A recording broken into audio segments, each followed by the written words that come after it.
Welcome back to Linas Romantasy Collection, the only place where the alphas run hot and the heroines always have the last word.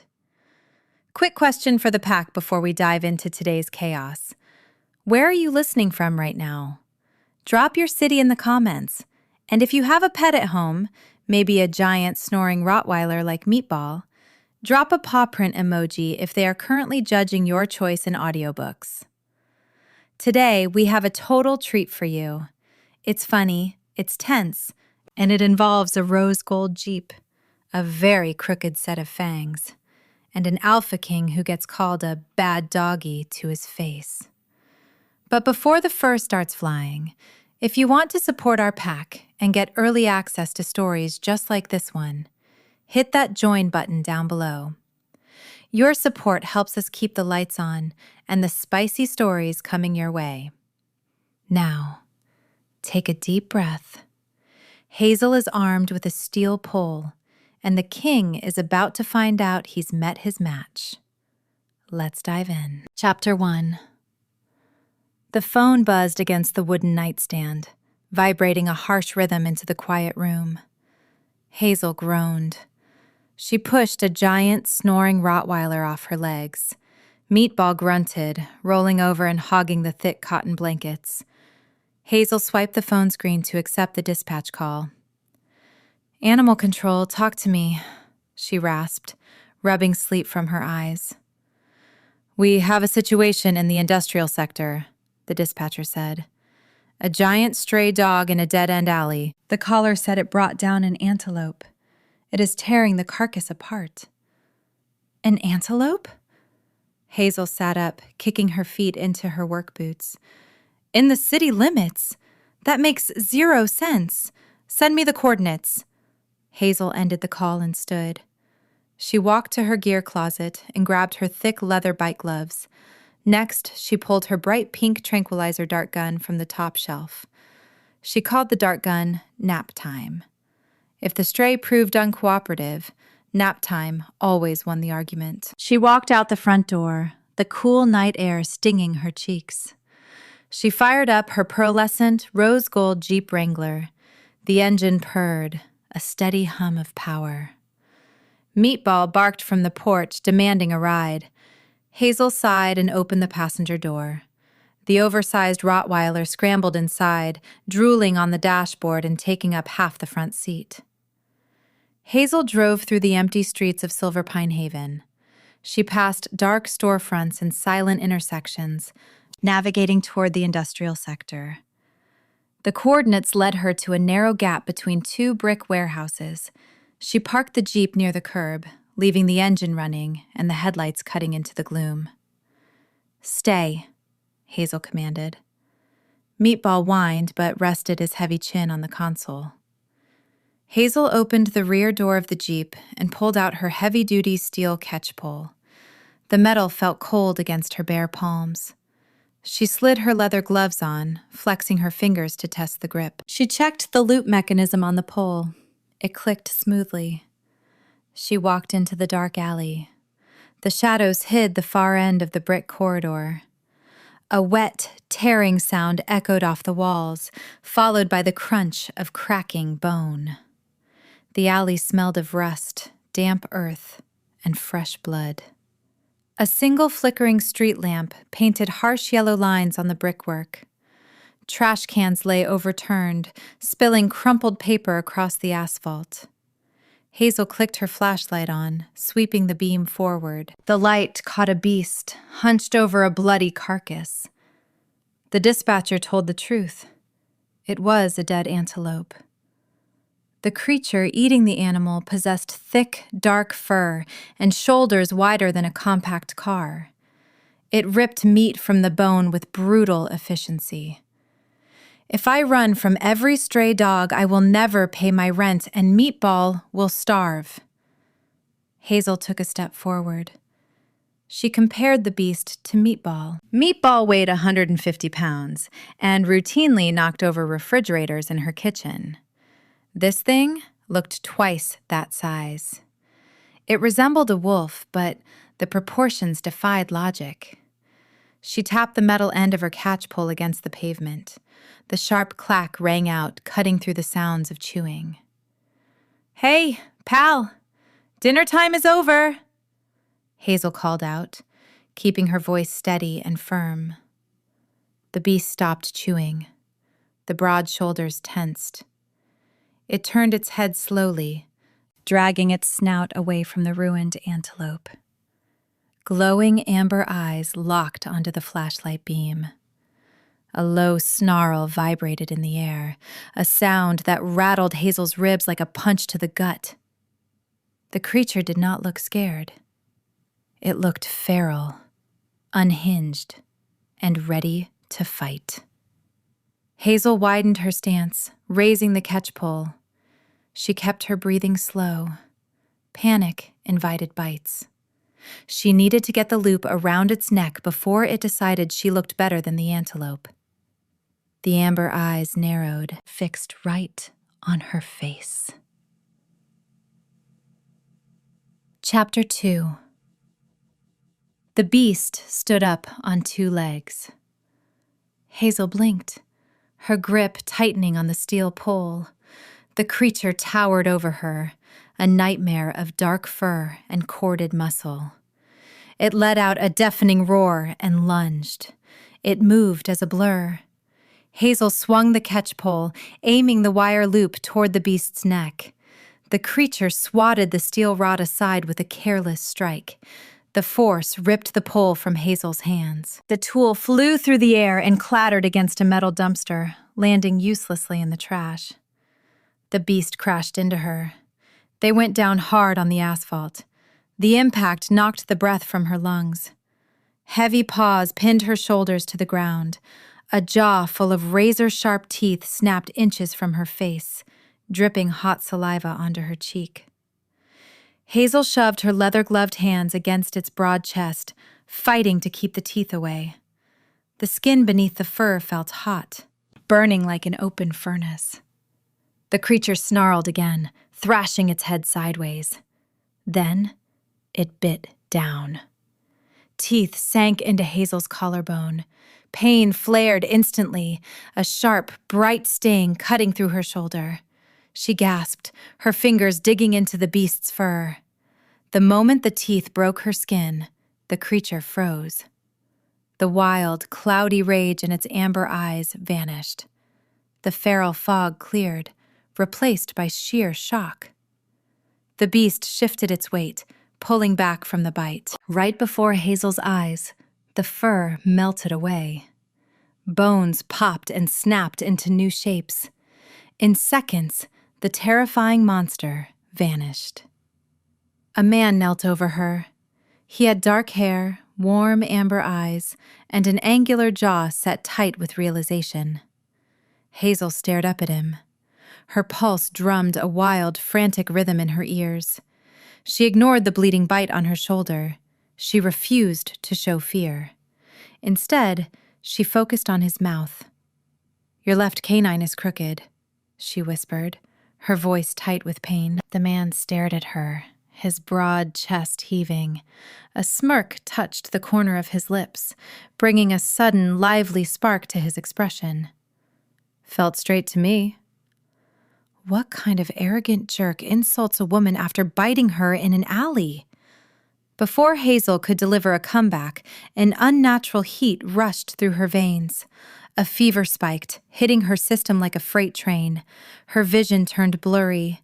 The yellow light of the street lamp smeared into abstract streaks. The brick walls of the alley began to fade into darkness. Her arms lost all strength, dropping away from the man's chest. She glared at the stranger, forcing her last words out through gritted teeth. "Bad doggy."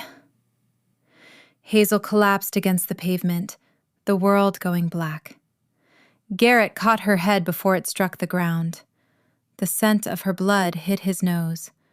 Rosewater and sweet almond mixed with a sharp copper tang. The creator bond snapped into place. It felt like a thick steel chain locking around his ribs, tying his life force to hers. He stared at the unconscious woman in his arms. The wolfsbane poison had pushed him into a feral state, and now he suffered the consequences. He had just infected a human. She possessed a petite but athletic frame, yet surviving the first shift demanded brutal physical endurance. The creator bond flared, filling his chest with an undeniable, violent urge to protect her at all costs. He gathered her against his chest, feeling the terrifying heat of her fever radiating through his shirt. She needed a healer, and she needed one fast. Chapter 3. A low growl echoed from the street entrance. Garrett snapped his head up. 3 wolves with silver-gray fur stepped into the flickering light of the alley. The Iron-Fang pack. They had poisoned him hours ago, tracking him through the city, waiting for the wolfsbane to break his mind. Garrett stood, lifting the unconscious woman into his arms. She felt small against his chest, her fever burning hotter by the second. He needed to get her out of this trap. Her body was starting the transition, and the pain would soon wake her. Tires screeched on the asphalt. A sleek charcoal gray SUV jumped the curb, blocking the alley entrance and blinding the Iron-Fang wolves with high-beam headlights. The back door flung open. Beta Wyatt leaned out, his face pale with urgency. "Get in!" Garrett rushed toward the open door. Suddenly, a chaotic barking erupted from the street. The giant Rottweiler bounded out of the parked rose-gold Jeep Wrangler. The dog charged the Iron-Fang wolves, snapping its jaws and defending the area with reckless bravery. "Grab the dog!" Garrett yelled, sliding into the back seat and securing the woman in his lap. Wyatt groaned. He lunged out of the SUV, dodging a snap from the nearest Iron-Fang wolf. Wyatt grabbed the Rottweiler by the thick leather collar and dragged the thrashing, barking animal into the back seat. The dog scrambled over the leather upholstery, panting and stepping on Wyatt's boots. Wyatt slammed the door shut and scrambled into the driver's seat. He slammed the gas pedal to the floor. The SUV roared away, leaving the rival wolves in the dust. "If she dies from this change, I will tear the Iron-Fang Alpha apart with my bare hands." Garrett looked down at the woman. We bead-eated on her forehead. The fever served as the first stage of the lycanthrope shift. He traced a finger near the bandaged bite mark on her collarbone. Wait, he needed to bandage it. He pulled a clean handkerchief from his pocket and pressed it against the wound to stop the bleeding. The creator bond urged him to heal her, pushing a wave of protective anxiety through his mind. "Did you bite her?" Wyatt asked, glancing in the rearview mirror. "The wolfsbane made me feral," Garrett said, his voice a low rumble. "I thought she was a threat. She hit me with a steel pole." "She hit you?" Wyatt let out a short laugh. "A human?" "She has spirit," Garrett admitted, a small smile breaking through his worry. He remembered her witty insult about his teeth. "Call healer Nora. Tell her to prepare the secure room in the clinic. We have a new wolf." The Rottweiler, realizing the danger had passed, stopped barking. The huge dog climbed onto the center console, sniffed Garrett's arm, and let out a loud, rumbling snore before falling asleep sitting up. Garrett sighed, resting his hand on the woman's burning forehead. The drive to the Pine Ridge Packlands felt endless, every minute ticking by like a hammer striking an anvil. Chapter 4. Hazel woke up to a sterile smell and a soft mattress. She peeled her eyes open. She did not recognize the ceiling. This was not her apartment.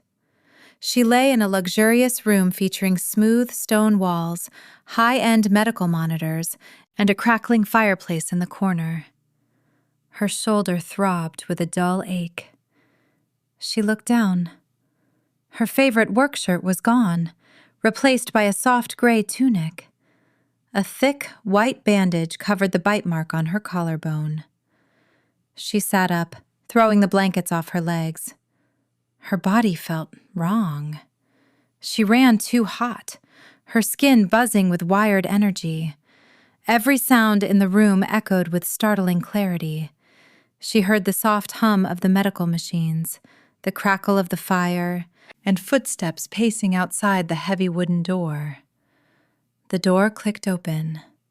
The man from the alley walked in. He wore a fresh black shirt that stretched across his broad shoulders. He looked human, but Hazel remembered the dark fur, the raw muscle, and the fangs. A woman in a white coat followed him, carrying a clipboard. "You are awake," the man said, his warm amber eyes studying her face. "You bit me," Hazel snapped, sliding off the bed. Her bare feet hit the cold floor. She pointed an accusing finger at him. "You ruined my favorite shirt! And you kidnapped me!" Garrett frowned. He let his alpha aura slip out. A heavy, commanding push meant to calm panic and force lower-ranking wolves to obey. "Sit down. You are sick. Healer Nora needs to check your vitals." The command washed over Hazel. It felt like a gentle breeze brushing her face. She ignored it completely. "Do not tell me to sit!" Hazel took a step forward, invading his personal space. "I want answers. I want a new shirt. And more importantly, where is my rose gold Jeep?" Garrett stared at her, stunned. His alpha voice failed. This human woman felt no urge to drop her head or submit. Healer Nora hid a smile behind her clipboard, scribbling a quick note. A loud snore interrupted the standoff. Hazel looked toward the corner of the room. Meatball slept on a velvet floor cushion, his head resting next to a half-eaten block of expensive cheddar cheese. "I survive a crazy animal attack, and my dog gets a luxury vacation." "Your Jeep is safe," Garrett said, his tone softening into something much more careful. "My men drove it here. You need to stay in this room. Your body is changing from the bite." "The only thing changing is my patience." Hazel crossed her arms, standing her ground. "Explain everything. Now. Or I am taking my dog, finding my car, and sending you a staggering bill for the damages." Garrett rubbed the back of his neck, a nervous habit he rarely displayed. He looked at Hazel, seeing her fierce accountability and unbending will. He realized right then, dealing with rival packs would be much easier than handling the woman he just bound to his soul. Chapter 5.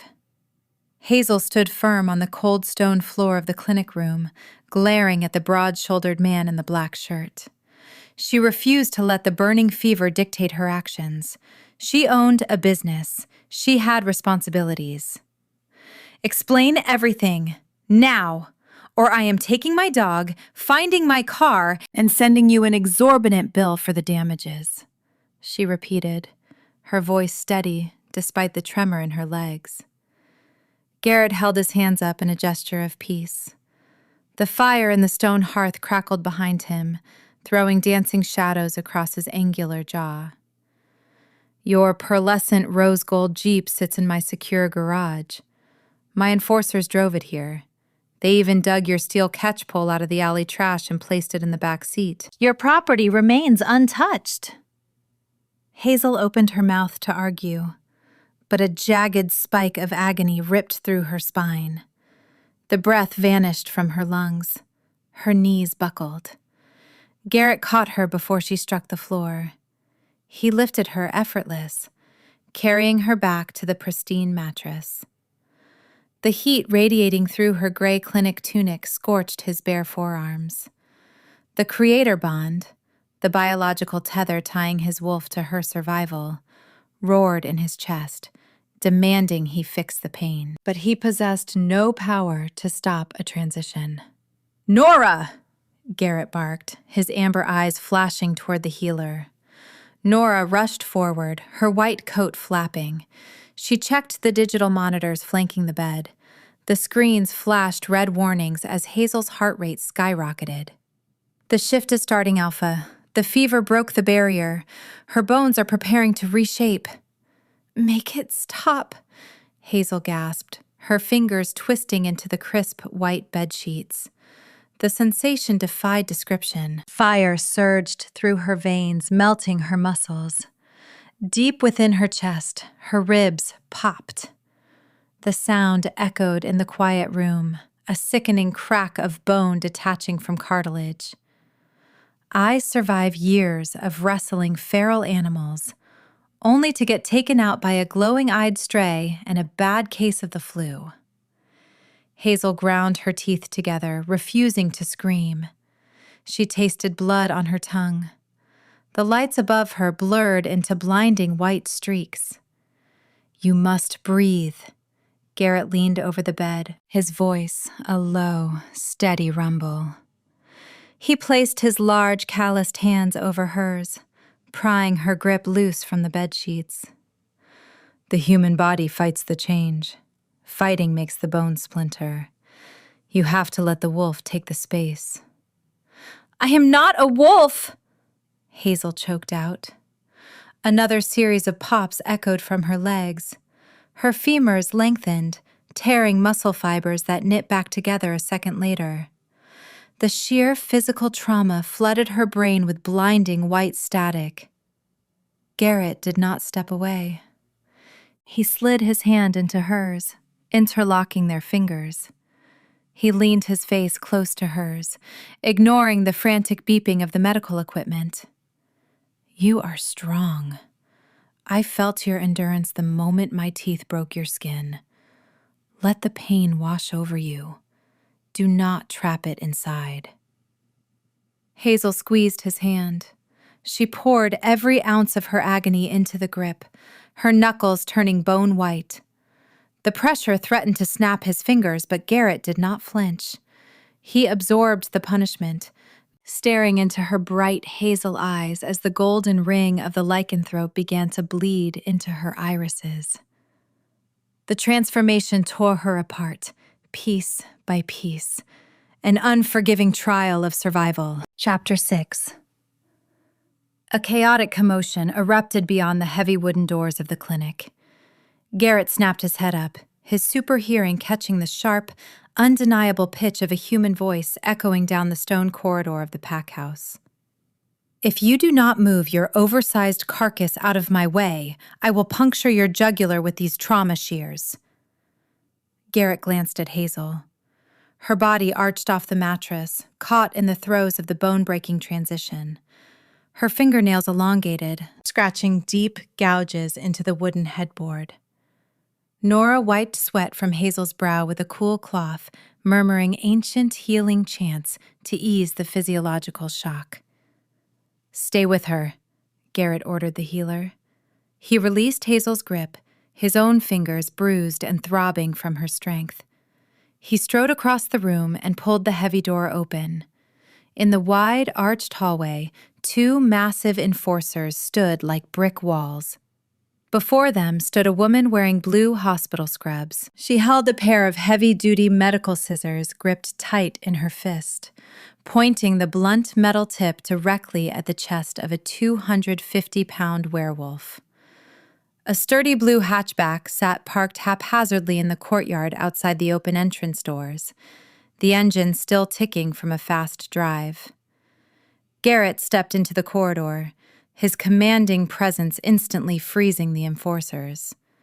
They lowered their heads in respect. The woman in the scrubs, however, kept her scissors raised. Who are you? Garrett asked, his tone measured and diplomatic. I am Maya, Hazel's sister, the woman snapped, her dark eyes darting to Garrett's face. Her phone tracker shows she has been inside this ridiculous stone castle for 3 hours. The police put me on hold, so I brought my own backup. Where is she? She possesses the exact same stubborn, reckless bravery as her sister. It must be a genetic trait. Garrett held his hands open, showing no weapons. He recognized the fierce, protective glare. This woman spent her life in an emergency room. Blood and chaos did not intimidate her. "Your sister is inside," Garrett said, keeping his voice steady to avoid triggering her defensive instincts. "She suffered an incident during an animal rescue. She requires absolute peace right now." Maya narrowed her eyes, stepping past the enforcers without an ounce of hesitation. "I am an ER nurse. Do not talk to me about peace. Take me to my sister." Garrett admired her grit. He turned and led Maya back into the secure clinic room. The moment Maya crossed the threshold, the medical scissors slipped from her hand, clattering against the stone floor. Hazel lay on the bed, but her human shape was slipping away. Dark auburn fur sprouted along her forearms. Her jaw elongated, the bones cracking and shifting with brutal force. Meatball the Rottweiler lifted his heavy head from the velvet cushion, let out a confused whine, and shoved his nose under his paws. "What did you do to her?" Maya whispered, her practical medical knowledge shattering in the face of impossible magic.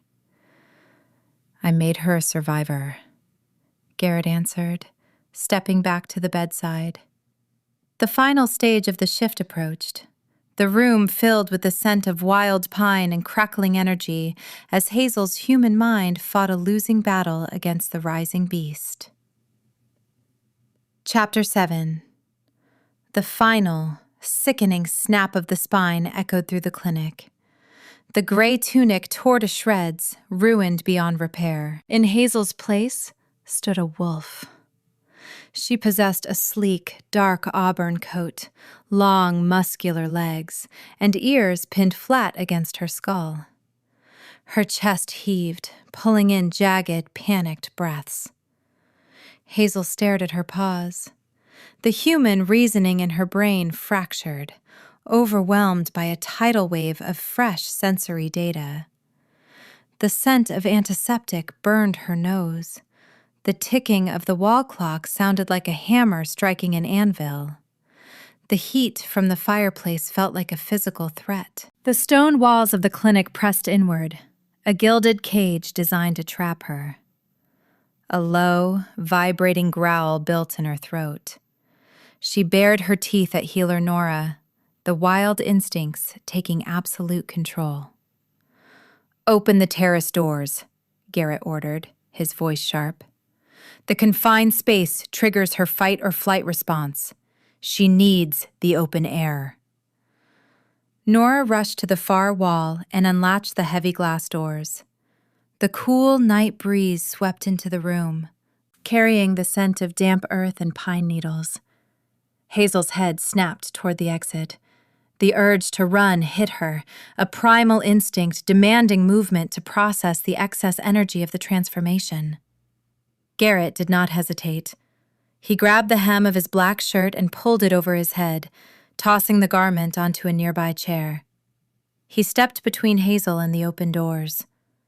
"If I run out there alone, I will get lost in this new skin forever." Hazel stared at the broad-shouldered man. She felt the invisible, heavy chain of the creator bond pulling her attention toward him. It demanded her focus. Bones popped, muscles shifted. Garrett dropped to the floor, his human form vanishing into the nightmare of dark fur and corded power that Hazel remembered from the alley. His amber eyes locked onto her hazel ones. He let out a short, encouraging bark, gesturing toward the open terrace with his snout. Hazel bolted. Her paws hit the stone patio, the sheer speed of her new body startling her. She launched off the terrace, her claws digging into the soft soil of the packlands. Garrett ran beside her, his massive strides matching her frantic pace. They tore through the dense pine forest surrounding the obscenely expensive estate. Hazel pushed her legs harder, feeling the wind drag through her auburn fur. The lingering pain of the bone-breaking shift evaporated, replaced by raw, untamed power. Her heart pounded a steady war drum rhythm against her ribs. Garrett flanked her, guiding her away from the steep ravines and dangerous terrain. He did not crowd her or attempt to dominate her path. He ran as an equal, offering silent support in the dark. For a woman who spent her entire life carrying the burden of saving others, the presence of a true partner running at her side felt entirely foreign. The wild panic in her chest settled, replaced by the thrilling rush of the night hunt. Chapter 8. Sunlight pierced the clinic window, casting bright golden squares across the floor. Hazel opened her eyes. She lay beneath a thick cotton quilt on the pristine medical mattress. She blinked, the sharp, overwhelming sensory details of the wolf mind receding into the background. She was human again. She sat up, pulling the quilt tight against her chest. Her torn gray tunic lay discarded in the trash bin. A fresh stack of folded clothes, a simple white cotton shirt and dark sweatpants, sat on the foot of the bed. Hazel dressed quickly, her hands tracing her collarbone. The jagged bite mark had vanished, leaving behind a faded, natural mark. The healing factor worked with impossible speed. Across the room, Maya slept in a leather armchair, her head resting against her shoulder. Meatball the Rottweiler occupied his velvet cushion, snoring a rhythmic, rumbling tune. Garrett stood by the crackling fireplace, fully dressed in a fresh charcoal sweater. He watched Hazel, his amber eyes tracking her every movement. The creator bond thrummed in his chest, a constant, low hum of satisfaction, knowing she survived the night.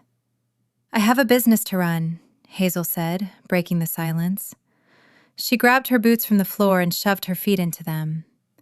"I have 14 rescue animals that need feeding, cages that need cleaning, and a staff that relies on my paycheck. I am leaving."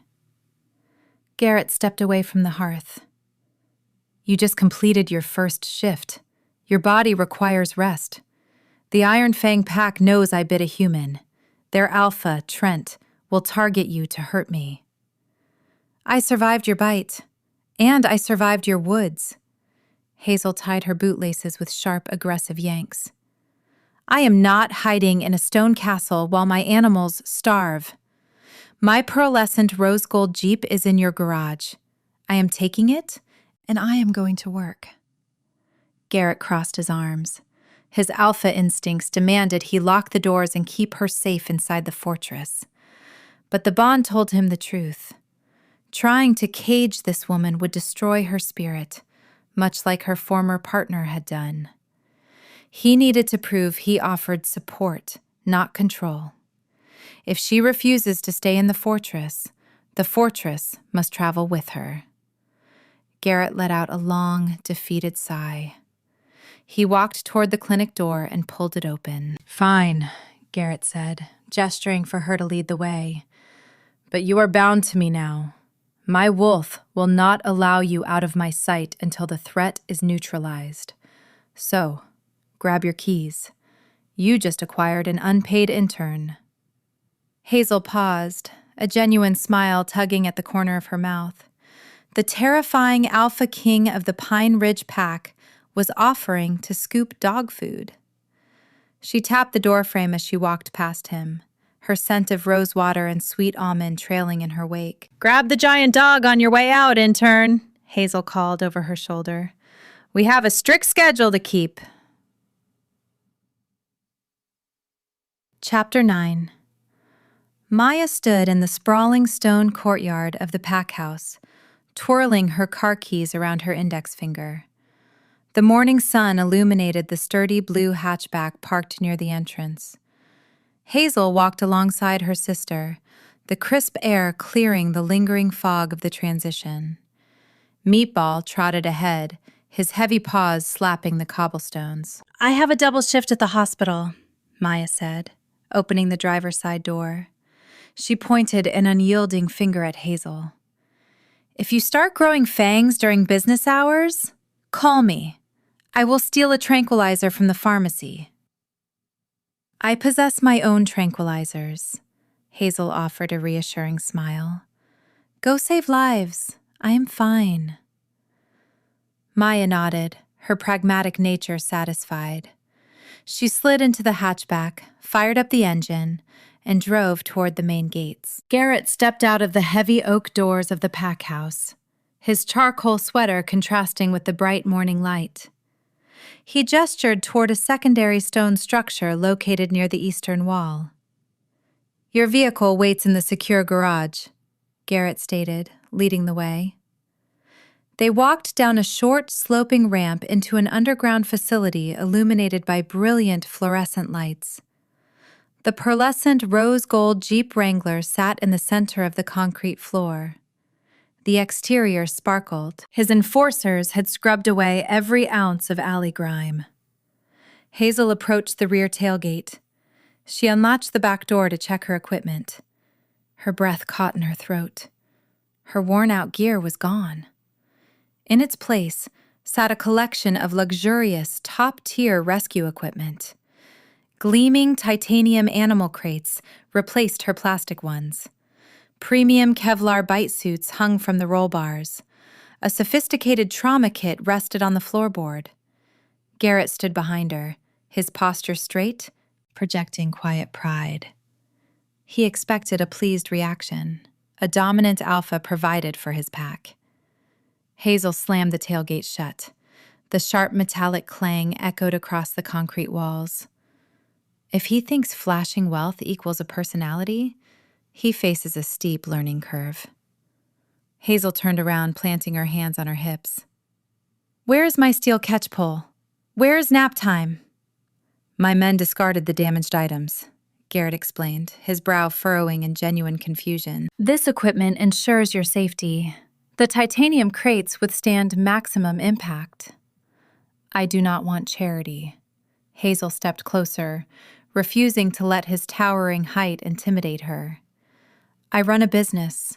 I earn my keep through hard work and sweat. This gear is expensive, and it screams of someone trying to buy compliance. My previous partner utilized his wallet to control my choices. That will never happen again." Garrett stared down at her, the truth of her words striking him. The creator bond thrummed, urging him to understand her needs. She did not want a provider who smothered her independence. She wanted a partner who respected her autonomy. He offered a slow, contrite nod. "I apologize. I overstepped."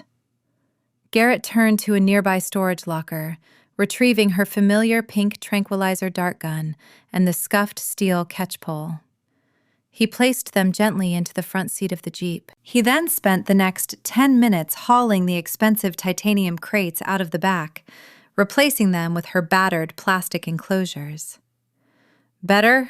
he asked, wiping dust from his hands. "Much better," Hazel said, pulling her keys from her pocket. She climbed into the driver's seat. Meatball scrambled into the back, claiming his usual spot. Hazel looked at Garrett, tapping the steering wheel. "Well, get in, intern. We have strays to catch." Chapter 10. The dispatch radio mounted on the Jeep's dashboard crackled to life. A frantic homeowner reported a hostile animal trapped beneath their wooden front porch. Hazel navigated the rose-gold Wrangler through the quiet, tree-lined streets of a suburban neighborhood, pulling up to a pristine white house.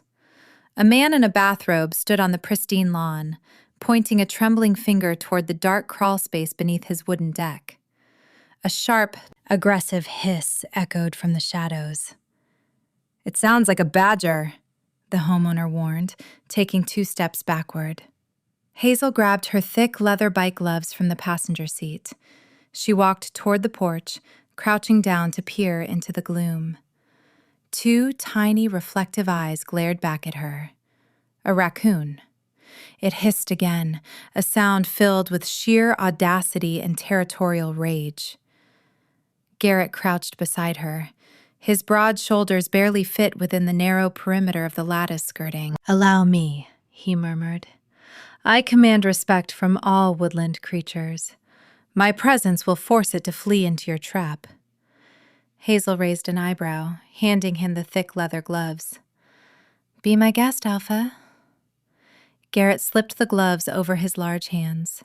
He lowered himself to the grass and crawled into the narrow, dirt-filled space beneath the wooden deck. He allowed a fraction of his heavy, commanding aura to slip free. A cacophony of shrieks erupted. The raccoon did not care about werewolf hierarchies. A furry blender of claws and teeth launched forward. Garrett scrambled backward, kicking up a cloud of loose dirt. He emerged from the crawl space, brushing soil from his charcoal sweater. A fresh, shallow scratch marked his left cheek. Meatball sat on the manicured lawn. The giant Rottweiler watched the terrifying alpha retreat, opened his wide mouth, and let out a series of short, coughing barks that sounded exactly like wheezing laughter. I command a legion of lethal fighters, but a trash panda just bested me in combat.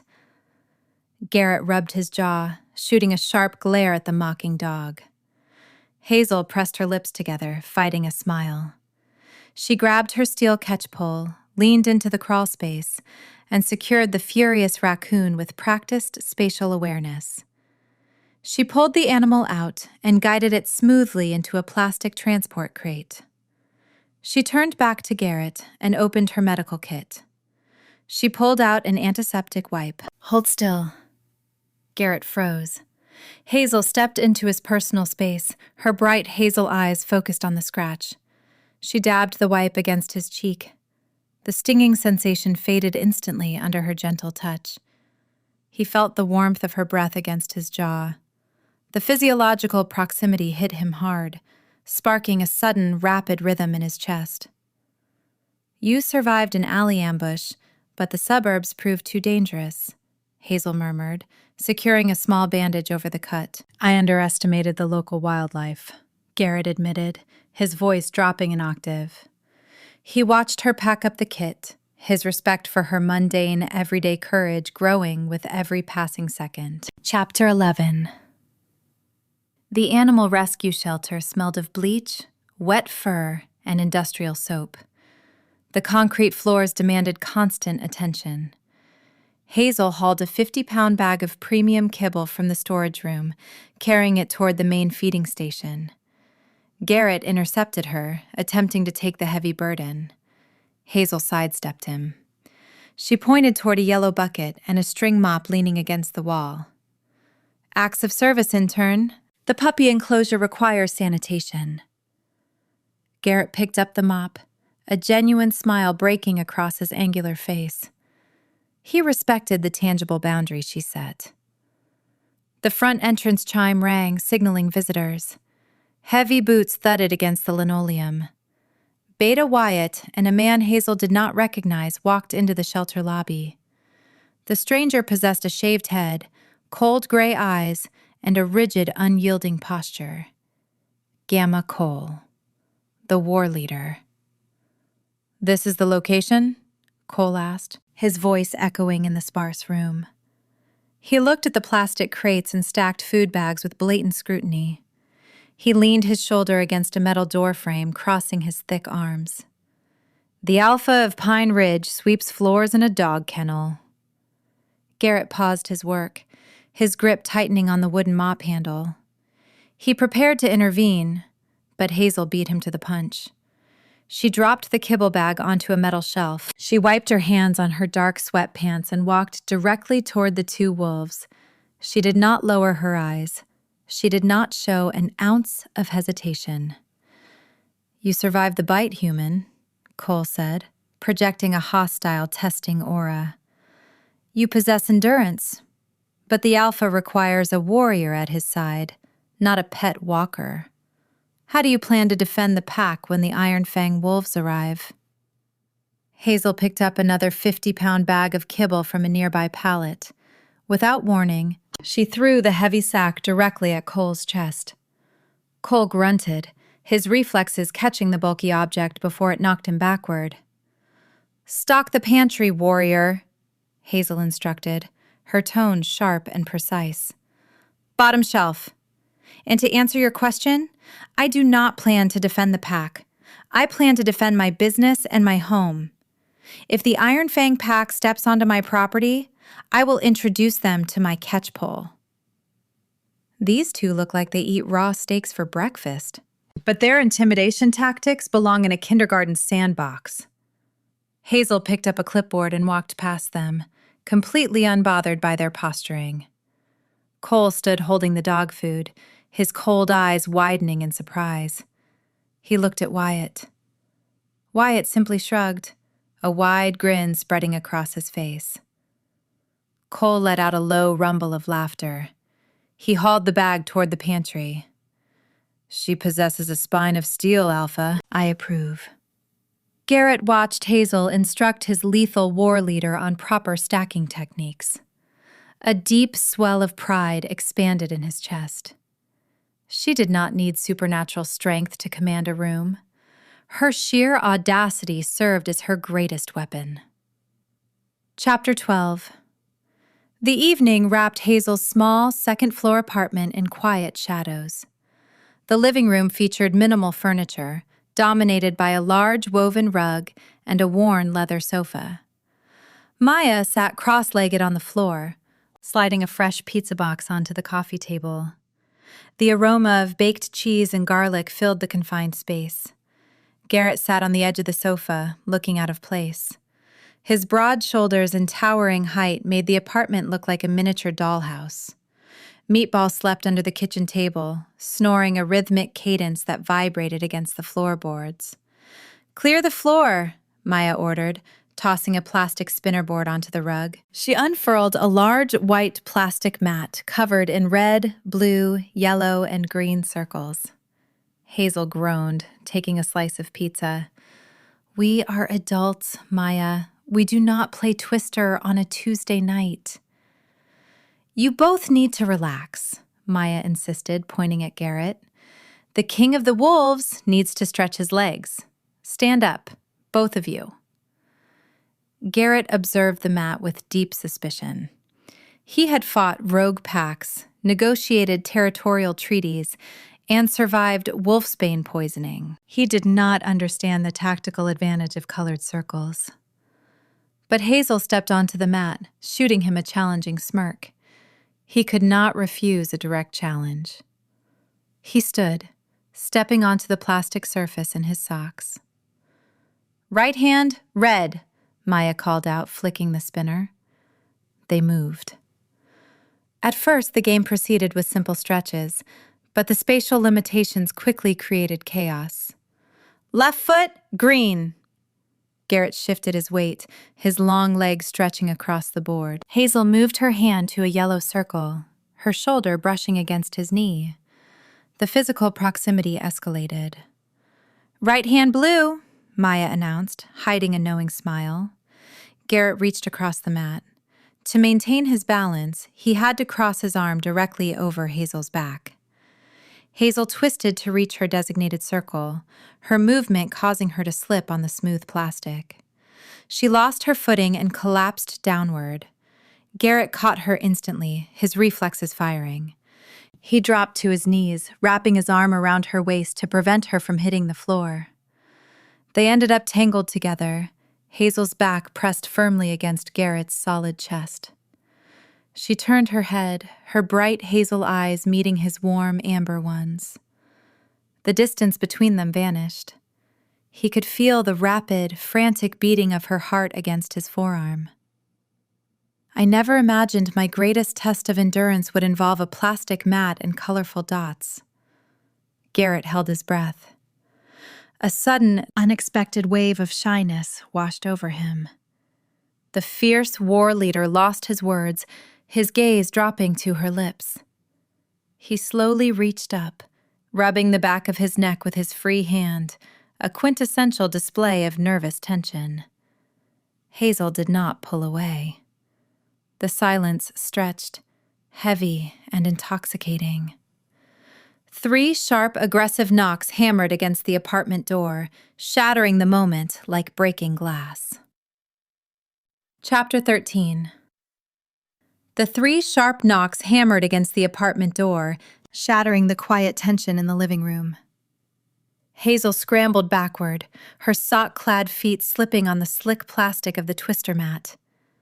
Garrett stood in a flash, his broad shoulders tense and his amber eyes fixed on the wooden door. The playful atmosphere vanished, replaced by the lethal focus of a war leader. Maya rolled her eyes, stepped over the colorful plastic mat, and pulled the door open. A frail older woman stood in the hallway, clutching a floral bathrobe. "The thudding shakes my ceiling fixtures, Maya," the neighbor complained, squinting past the nurse to spot Garrett.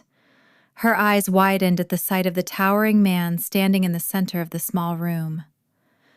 "We are wrapping up the game, Mrs. Higgins. Apologies."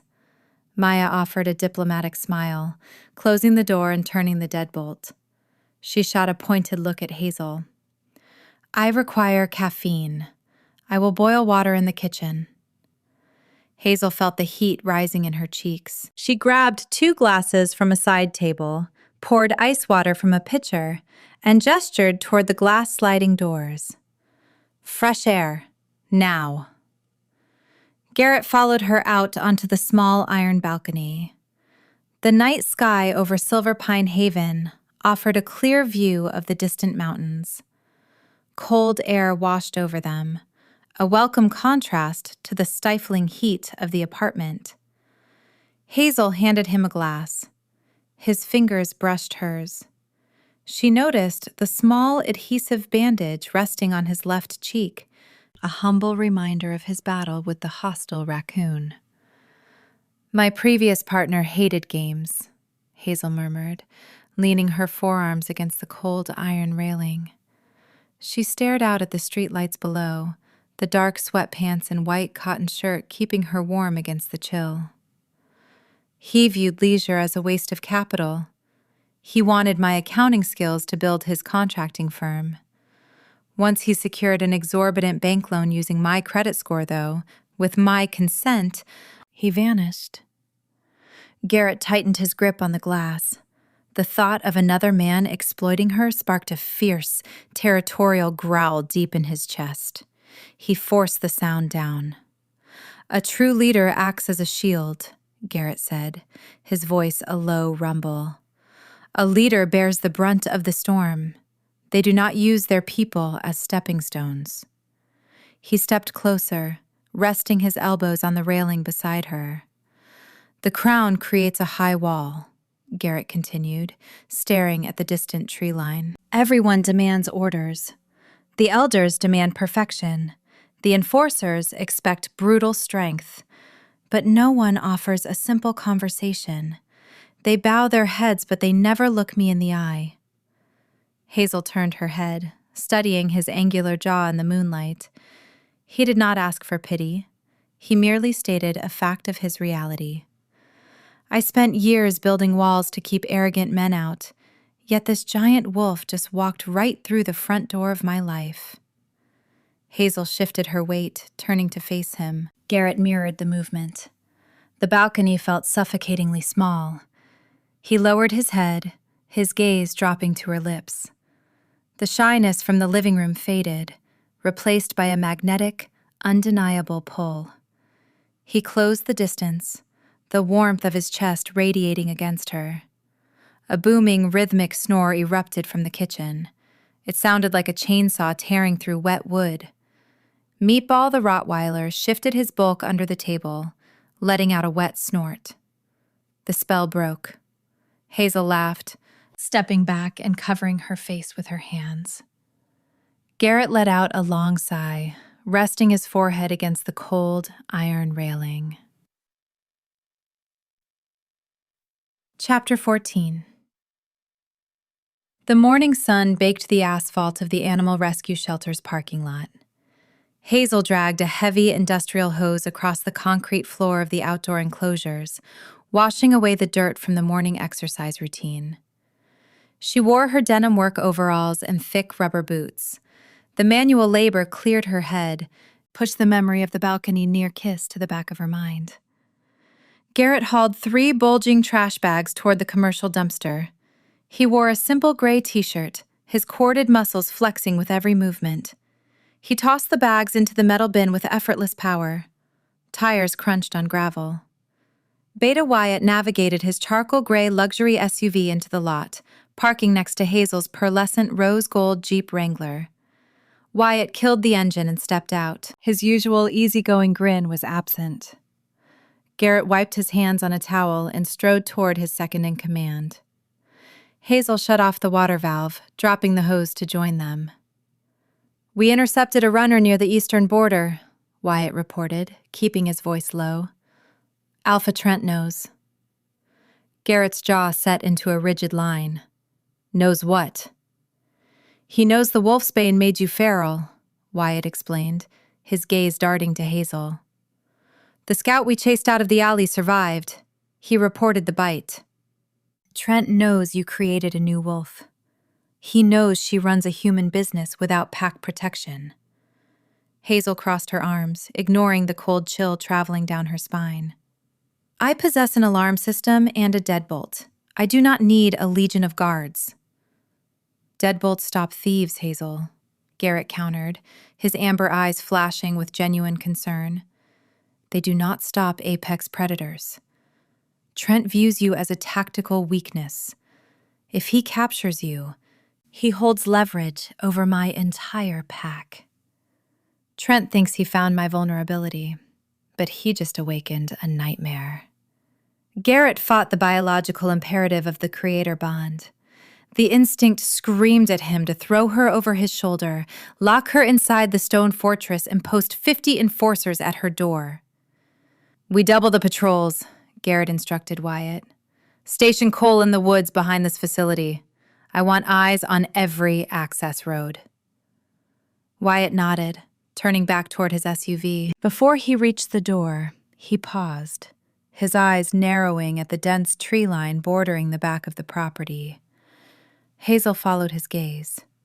A shadow shifted among the thick pine branches. The movement was subtle, lacking the natural rhythm of the wind. A hulking gray wolf stood half-hidden behind a tree trunk, its yellow eyes locked directly on the rose-gold Jeep. "Scout," Wyatt hissed. Garrett took a step forward, a lethal growl rumbling in his throat. The gray wolf did not linger. It turned and vanished into the brush, a silent ghost returning to its master.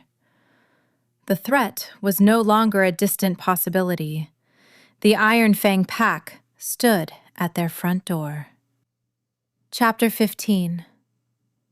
The fluorescent lights in the shelter office buzzed a steady, irritating hum. The sun dipped below the horizon, casting long, dark shadows across the property. Hazel sat behind her battered wooden desk, updating the digital feeding logs on her computer. Garrett paced the small room. He walked from the filing cabinets to the window, his boots thudding against the linoleum floor. He pulled the blinds shut, plunging the room into artificial light. "Pack your equipment," Garrett ordered, his tone leaving zero room for negotiation. "You will sleep at the pack house tonight. Wyatt is preparing a convoy to escort your animals to the secure barns on our land." Hazel stopped typing. She took her hands off the keyboard and stared at the towering man. "No," Hazel stated. Garrett stopped pacing. He turned to face her, his amber eyes burning with intense pressure. "This is not a debate. Trent's scouts mapped your perimeter. They know your schedule. Remaining in this fragile building equates to a death sentence. I am not abandoning my business because a coward hides in the trees." Hazel stood up, slamming her hands flat on the desk. "My ex locked me in a financial cage. He dictated my choices. You will not lock me in a stone one. If I run every time a bully bares his teeth, I lose everything I built." Garrett stepped up to the desk, leaning his broad frame over the wooden surface. The creator bond raged in his blood. It demanded her compliance for her own survival. He possessed the alpha power to force her submission, to make her bow her head and obey. He possesses the power to force my compliance, yet he chooses to surrender his control. Hazel watched his jaw clench, recognizing the internal war raging behind his eyes. Garrett closed his eyes, taking a slow, jagged breath. He pulled the alpha aura back, locking it away. He opened his eyes, the dominating fire replaced by steadfast loyalty. "I swore I would not cage you," Garrett said, his voice dropping to a harsh whisper. "I stand by my word. I will not force you into the fortress, but I will not leave your side. If you choose to hold this ground, we hold it together. I fight with you, not for you." Hazel's rigid posture softened. The sheer respect in his words struck her like a sledgehammer to the ribs. She walked around the desk, stopping mere inches from his chest. "We finished closing the shelter," Hazel said, her voice steady. "We lock the doors. We walk to my Jeep. And if Trent wants a fight, we give him one." Garrett gave a single firm nod. The negotiation ended. They prepared for war. Chapter 16. The parking lot lights flickered, casting a sickly yellow glow over the asphalt. Hazel locked the heavy glass front door of the shelter, the metal deadbolt clicking into place. She slid the keys into her pocket. The night air held a bitter, unnatural stillness. The crickets remained silent. Garrett walked a step ahead of her, his head on a swivel. He tracked every shadow, his super hearing filtering the ambient noise of the distant highway. Meatball sat in the back of the pearlescent rose gold Jeep Wrangler, his heavy head resting against the side window. Hazel's thick leather bike gloves and steel catch pole lay secured in the front passenger seat, right where Garrett had placed them the day before. Hazel reached for the driver's side door handle. A low chuckle echoed from the darkness. Garrett shoved Hazel behind his broad back, positioning himself between her and the sound. 5 men stepped out of the shadows surrounding the dumpster. They wore tattered clothes, their eyes glowing an unnatural, sickly yellow in the dim light. A 6th man stepped forward from the center of the pack. Alpha Trent. He possessed a scarred face, a twisted sneer, and a presence that radiated cruelty. "You look exhausted, Garrett," Trent mocked, stepping into the yellow pool of the street lamp. "Babysitting a human business drains the spirit. I came to relieve you of your burden." "Step back, Trent," Garrett warned, his voice dropping into a lethal, vibrating register. "You cross this line, and your pack dies tonight." Trent laughed, a harsh, scraping sound. "You possess no enforcers here. You stand alone. Take the girl. Rip his throat out." The 5 Iron-Fang wolves rushed forward, their bodies twisting and snapping as they shifted mid-stride. Claws scraped the concrete, fangs gleamed in the dim light. Garrett did not bother stripping his clothes. He launched himself forward, his human form exploding into the giant, dark-furred beast. The transformation tore his gray t-shirt to shreds. They brought numbers to slaughter a king, but they forgot a king defends his queen to the death. Garrett crashed into the first 2 wolves with the force of a freight train. The impact shattered the asphalt beneath their paws. He clamped his heavy jaws onto the closest enemy's shoulder, throwing the wolf into the side of the commercial dumpster. Hazel did not freeze. She yanked the Jeep door open, her hands flying past the steering wheel. She grabbed the heavy-duty steel catch pole from the passenger seat. She gripped the cold metal shaft, her knuckles turning white. She watched the brutal, terrifying clash of monsters in her parking lot, refusing to be a helpless bystander. Chapter 17. The yellow street lamp buzzed, a faulty ballast clicking a frantic rhythm over the shelter parking lot. Garrett stood on all fours, a giant of dark auburn fur and corded muscle. He released a booming roar that rattled the windows of the pearlescent rose gold Jeep Wrangler. Hazel gripped her steel catch pole, her rubber boots planted firm on the asphalt. She kept her back pressed against the open vehicle door, refusing to become a liability. 2 Iron-Fang wolves scrambled up from the pavement. Garrett had thrown them against the commercial dumpster, denting the thick metal side panel. They shook their heads, thick strings of saliva flying from their jaws. The remaining 3 attackers fanned out. They moved with calculated precision, executing a standard flanking maneuver designed to confuse solitary prey. But Garrett fought as an alpha king. He did not wait for their strike. He launched his colossal frame forward, intercepting the closest enemy before the wolf could secure a perimeter. Garrett snapped his jaws around the attacker's front leg, twisting his thick neck. A sharp crack echoed through the cold night air. The enemy wolf yelped, collapsing to the ground with a shattered bone. Hazel watched the raw, primal violence. She gripped the cold steel shaft of her catch-pole until her knuckles turned white.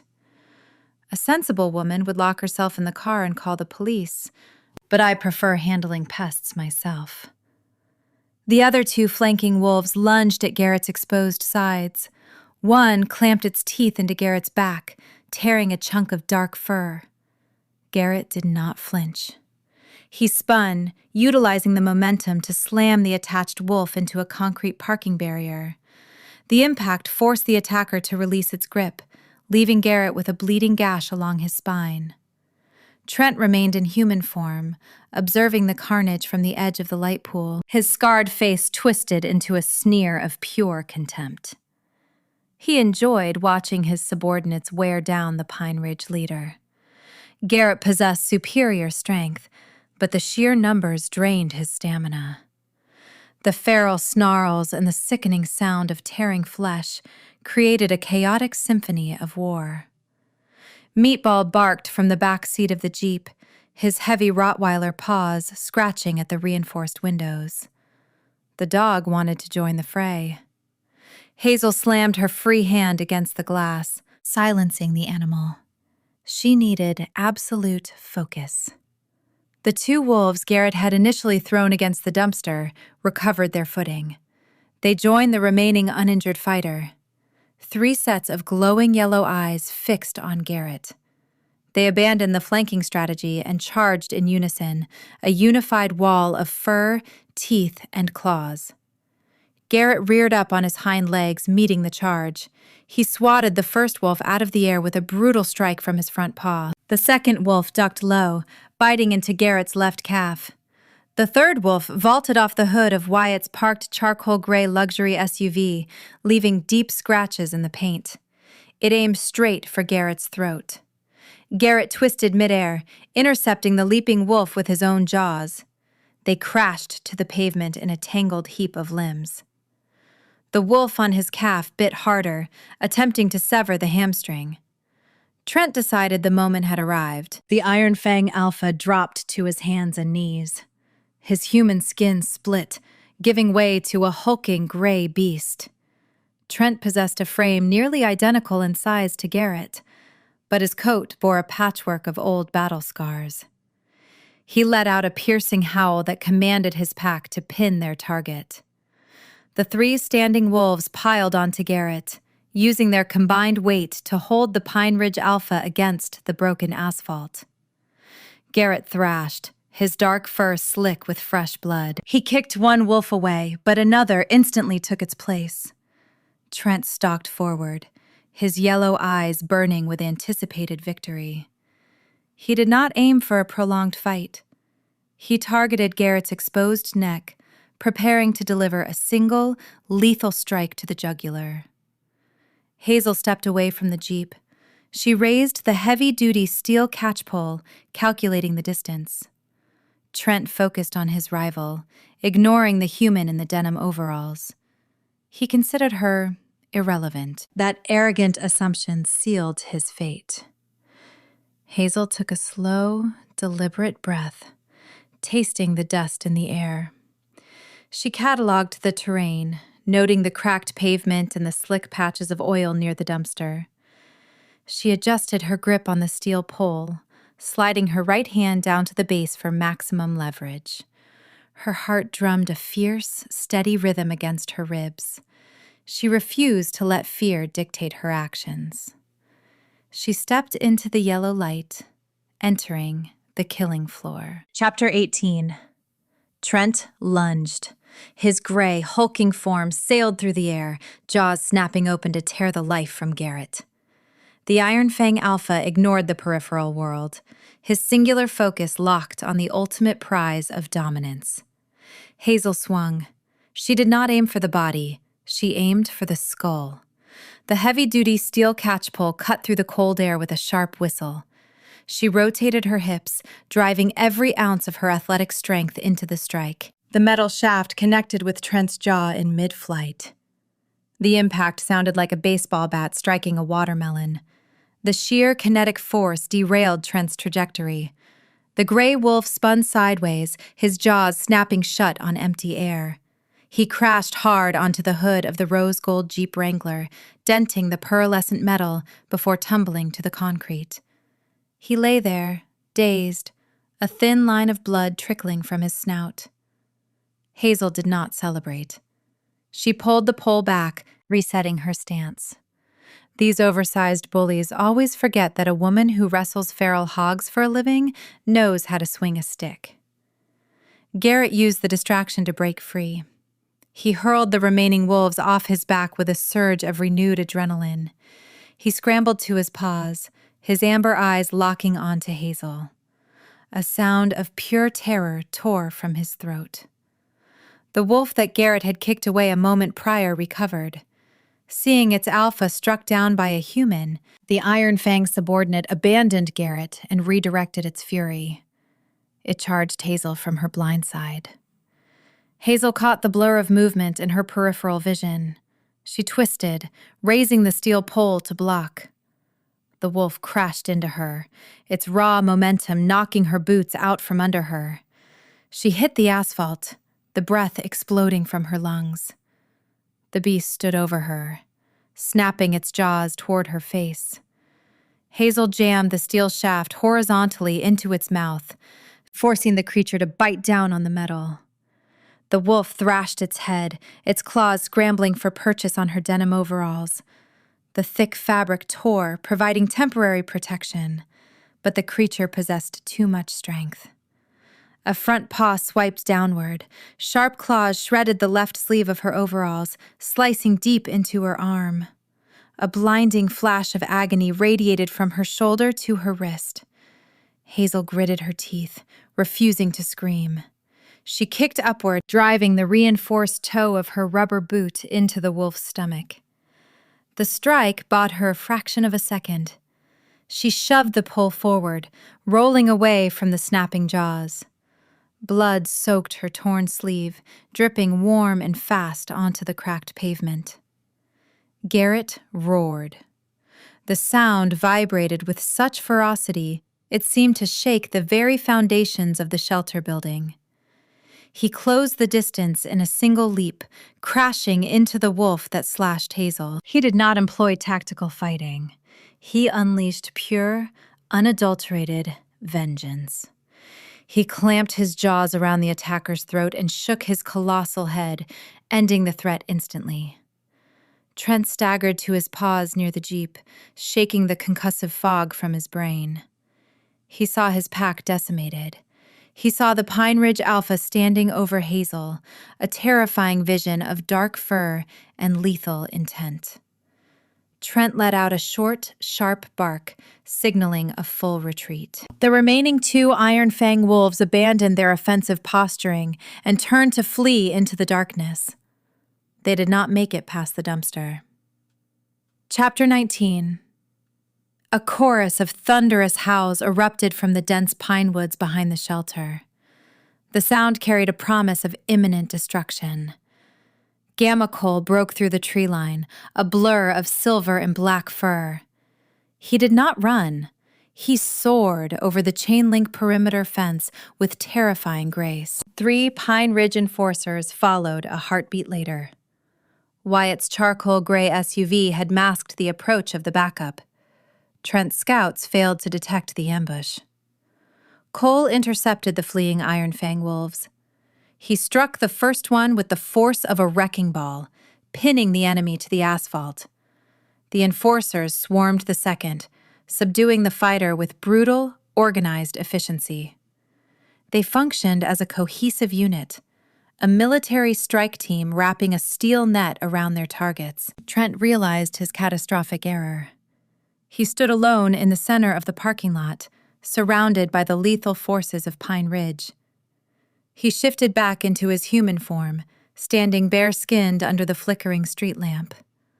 Blood dripped from his swelling jaw, the result of Hazel's strike. "You stand on my territory," Cole snarled, shifting back to his human form. He ignored his lack of clothing, his cold gray eyes locked on Trent. "You targeted our king. You surrender, or you die here." Trent raised his hands, a bitter sneer twisting his scarred features. He chose survival over a glorious death. Cole gestured sharply. Two enforcers grabbed Trent, slamming him against the side of the dumpster and securing his wrists with heavy steel cuffs retrieved from Wyatt's SUV. They scheduled him for immediate transport to the packhouse dungeons. Garrett ignored the capture. The war meant nothing compared to the woman bleeding on the concrete. He shifted back to his human form, the transition a rapid sequence of cracking bones. He knelt beside Hazel on the cold pavement, uncaring that the rough asphalt scraped his bare knees. I promised to stand beside her, and my failure cost her blood. Hazel sat up, clutching her left arm. The slashed denim hung in tatters. Blood coated her fingers, pooling on the ground beside her rubber boots. She looked pale, her breath coming in short, uneven gasps. "Hazel," Garrett whispered, his voice cracking. He reached for her, his large hands trembling. He hovered his fingers over the wound, terrified of causing her more pain. The creator bond screamed in his chest, a punishing wave of guilt and protective instinct. "I am still breathing, intern." Hazel managed a weak smile, her bright hazel eyes searching his face. She noticed the raw, angry marks on his shoulder, proof of the violence he endured to keep her safe. "You need a shirt." Wyatt approached at a jog, carrying a thick woolen blanket from his vehicle. He tossed it to Garrett. Garrett caught the fabric and wrapped it tight around Hazel's shoulders, securing her injured arm against her chest. He lifted her from the ground with ease, cradling her against his bare chest. "Call healer Nora," Garrett ordered Wyatt, his tone leaving no room for delay. "Tell her to prepare the trauma kit. We are heading to the clinic." "The perimeter is secure, Alpha," Cole reported, stepping out of the shadows. "We will transport the prisoners. They face the consequences of their trespass tonight." Garrett did not acknowledge the war leader. He carried Hazel to the passenger side of the rose gold Jeep. Meatball whined from the back seat, pressing his wet nose against the glass. Garrett opened the door, gently setting Hazel onto the leather seat. "I drive," Garrett stated, grabbing her keys from the center console. He slid into the driver's seat, pulling a spare work jacket from the floorboard to cover his waist. He fired up the engine, the Jeep's tires squealing as he sped out of the parking lot, leaving the broken enemies behind. Chapter 20. The stone walls of the Packhouse Clinic offered a familiar, quiet sanctuary. The hearth crackled with burning wood, casting warm light across the sterile medical equipment. Healer Nora stood beside the pristine mattress, her hands moving with practiced speed. She finished wrapping a clean white bandage around Hazel's left forearm. "The claws missed the major arteries," Nora stated, packing away her suture kit. "The healing factor from the creator bond accelerates the tissue repair. Keep it clean. The pain will subside by morning." Hazel sat on the edge of the bed, wearing fresh, dark sweatpants and a soft cotton tank top provided by the clinic staff. She nodded her thanks to the healer. Nora gathered her supplies and exited the room, closing the heavy wooden door with a soft click. Meatball snored from his velvet cushion in the corner, unbothered by the medical procedures. Garrett stood near the fireplace. He wore a clean pair of dark trousers and a simple black t-shirt. He stared into the flames, his broad shoulders rigid. The tension radiated from his frame, a tangible barrier of guilt and self-reproach. Hazel slid off the mattress. Her bare feet padded softly across the cold stone floor. She walked up behind him, stopping a few inches from his back. "You are brooding," Hazel observed, her voice quiet in the serene room. Garrett turned around. His amber eyes held a storm of regret. "I told you I would act as a shield. Instead, I brought a war to your doorstep. I watched you bleed on the asphalt because my enemies consider you a vulnerability. I failed my primary duty." Hazel did not argue. She took a step forward, eliminating the space between them. She reached up with her uninjured right hand and cupped his jaw. His stubble felt rough against her palm. He leaned into her touch, a slow exhale escaping his lips.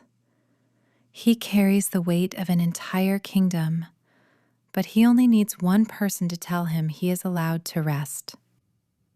"You did not fail," Hazel said, holding his gaze firmly.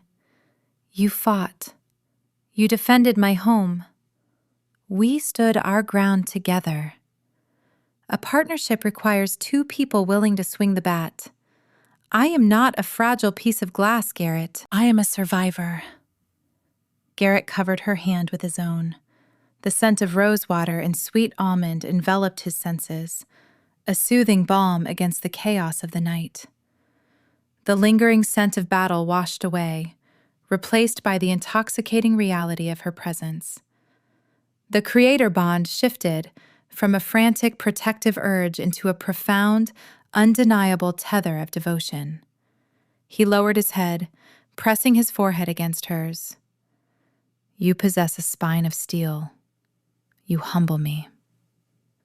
"Less talking, intern," Hazel murmured, a faint, teasing smile touching her lips.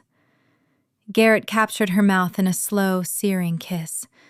The initial contact felt careful, a hesitant exploration of boundaries.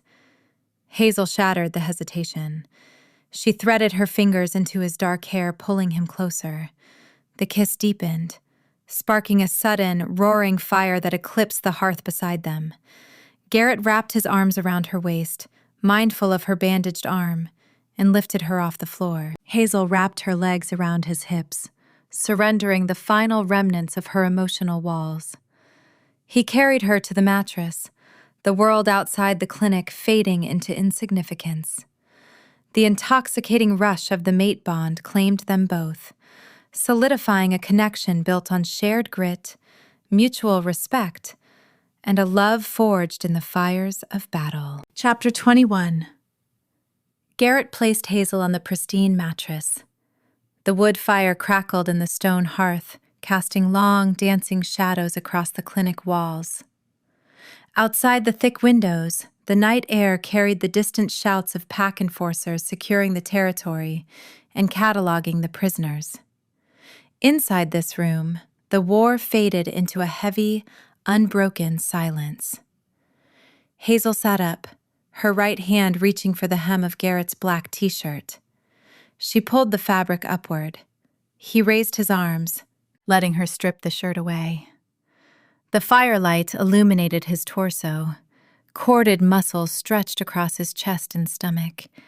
He turned to place the shirt on a nearby chair, revealing the raw, healing bite marks on his spine and the lingering puncture wounds on his left calf. Alpha blood accelerated his recovery, but the damage from the Iron-Fang wolves remained a stark visual reminder of the battle. Hazel traced the jagged marks on his spine with her fingertips. A shiver ran through his broad frame. I spent years bracing for enemies, yet this woman dismantled my defenses with a single touch. Garrett turned back to face her. He reached for the hem of her soft cotton tank top. He paused, his amber eyes asking a silent question. Hazel answered by lifting her arms, mindful of the white bandage wrapped tight around her left forearm. He pulled the shirt over her head and tossed it to the cold stone floor. His gaze swept over her. He mapped the curves of her athletic build, his eyes pausing on the faded, natural scar marking her right collarbone. He leaned forward and pressed his lips against the mark. The contact sent a jolt of raw electricity through Hazel's veins. She gasped, tangling her fingers in his dark hair. The biological tether of the creator bond vanished, replaced by the undeniable pull of true mates.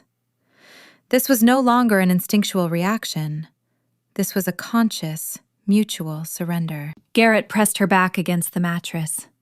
He braced his weight on his forearms to avoid crushing her. He kissed her jaw, her neck, and the hollow of her throat. His stubble grazed her skin, a rough, grounding texture against her heightened senses. Hazel pulled him closer. She wrapped her right arm around his neck and her legs around his hips. She met his kisses with equal fire. He tasted like rain and danger. The heat between them escalated, burning away the remaining adrenaline from the parking lot ambush. They moved together, a seamless collision of strength and trust. Garrett worshipped every inch of her, his large hands mapping her skin with reverence. He treated her not as fragile glass, but as a forged blade capable of standing by his side. He adjusted his grip, ensuring his weight never pressed against her bandaged arm. His consideration spoke louder than any grand declaration of love. When he finally claimed her, a sharp gasp escaped Hazel's lips. The sensation anchored her to the present. The physical union solidified the connection in their minds, bridging the gap between human resilience and wolf instinct. They chased the rhythm, the primal beat of their hearts synchronizing in the quiet room. Hazel arched her back, her nails digging into his shoulders. Garrett let out a low, rumbling groan, burying his face in her neck as the crest of the wave crashed over them. They collapsed together in the aftermath, chests heaving, limbs tangled in the white sheets. Garrett pulled the thick quilt over them, keeping her warm against the ambient chill of the stone room. He rested his chin on the top of her head, his fingers tracing slow circles on her uninjured arm. Hazel closed her eyes, listening to the steady thud of his heart.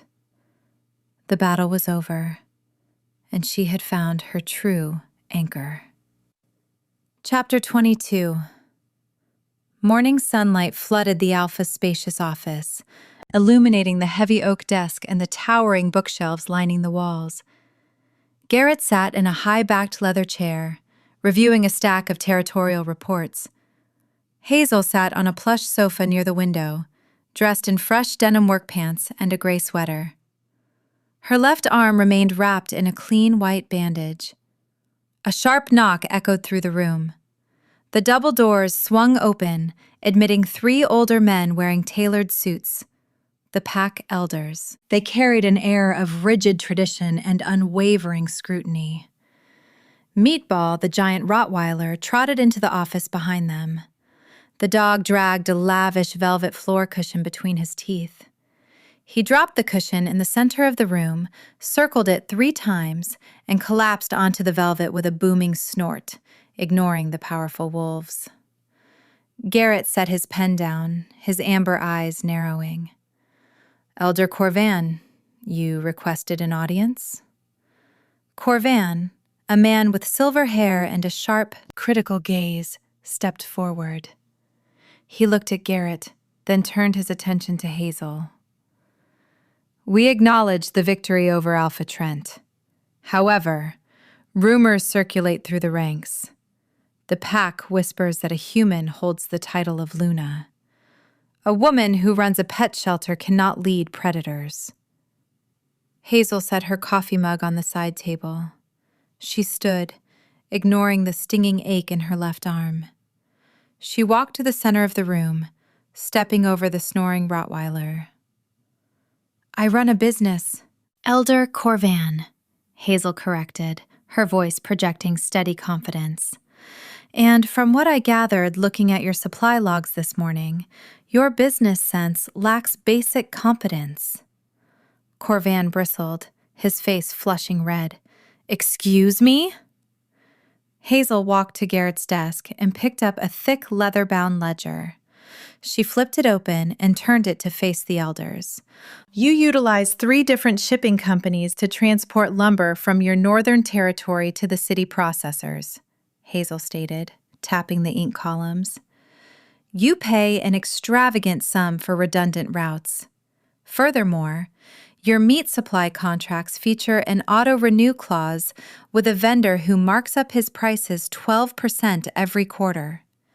You bleed funds. They expect me to bare my fangs to prove my worth. But spreadsheets remain the sharpest weapons in the room." Corvan opened his mouth, but no words came out. The other 2 elders leaned forward, their eyes scanning the highlighted numbers on the page. "I restructured the routes this morning while you slept," Hazel continued, closing the ledger with a sharp thud. "I consolidated the lumber transport to a single fleet, and I drafted a termination notice for the meat vendor. We will source our food from local farm collectives. The change saves the pack enough money to fund the enforcer training program for the next 5 years. Accountability matters, gentlemen." Garrett leaned back in his leather chair. A wicked, prideful grin spread across his face. He watched his new queen dismantle decades of financial mismanagement in under 2 minutes. Corvan stared at the closed ledger. He looked at Hazel, the hostility draining from his posture. A wolf respected strength, and Hazel wielded her intellect with lethal precision. Corvan offered a stiff, formal bow, bending at the waist. The other 2 elders followed his lead. "We welcome our Luna," Corvan murmured, conceding the battle. Hazel nodded, accepting the gesture. She walked back to her sofa, picked up her coffee, and took a sip. Garrett caught her eye, winking. The Pine Ridge pack had never seen a leader quite like her, and they were better off for it. Chapter 23. The evening brought a cold rain to Silver Pine Haven.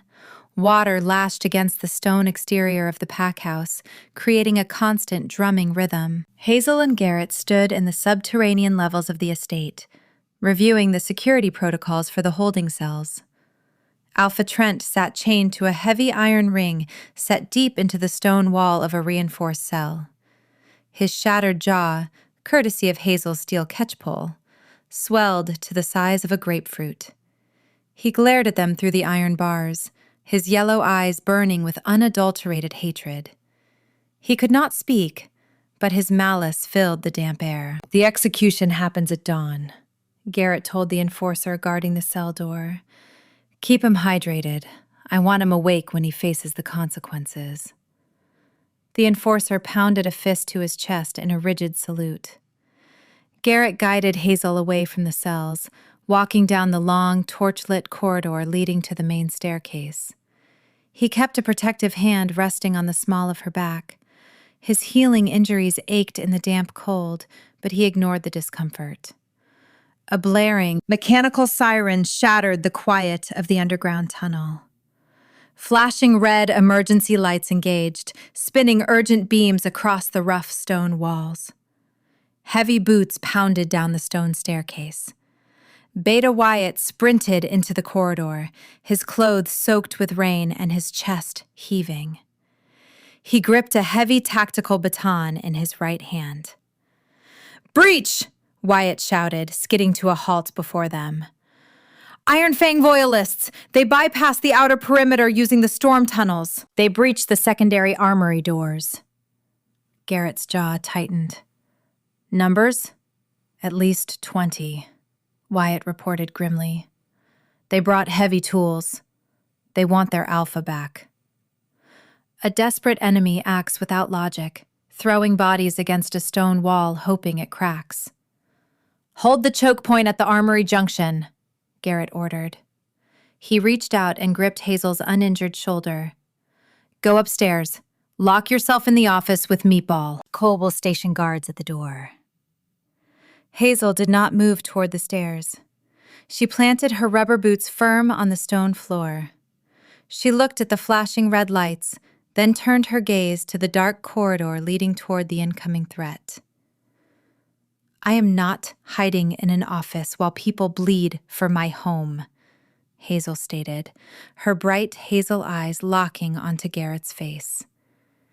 "You said we hold the ground together. A partnership requires two people swinging the bat." "Hazel, you have a bandaged arm," Garrett argued, his protective instincts surging.